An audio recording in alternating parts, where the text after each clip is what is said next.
I was relaxing and posted a picture on Instagram, of course, of my son, and drinking a cup of coffee, and all of a sudden, and my husband was sitting right next to me, I think we were watching something on TV, I started to have a heaviness in my chest. All of a sudden, literally felt like, the way I describe it now, which I didn't describe it at the time, but it felt like there was an elephant on my chest. It didn't go away.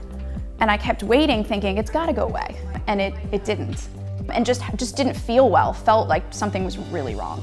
And so we rushed to the hospital. They had to do an angiogram, and basically there was a tear on the left side of 2 of my arteries on the left side of my heart. And so they told me when I was in the cath lab, before I went into surgery, that I had to have a double bypass to basically open up the arteries, which were basically blocked. They told me, you had a heart attack and it was caused by SCAD. I had never heard of SCAD, which stands for spontaneous coronary artery dissection. I didn't know what that was.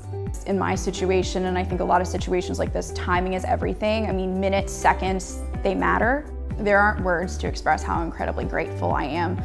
The care I received from the second that I stepped foot in the ER until the minute I left was nothing short of remarkable.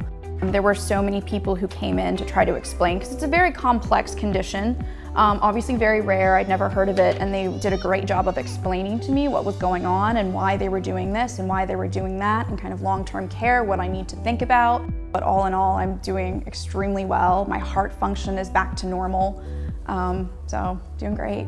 I view things very differently now. It's cliche, but I don't take anything for granted now. People say this all the time, but I think until you've experienced something like this, a life-threatening event, I realize now that any of us could go at any time. So I think just my emphasis on what's important has changed. Family's obviously very important, and spending time with family, but it's even more important to me now.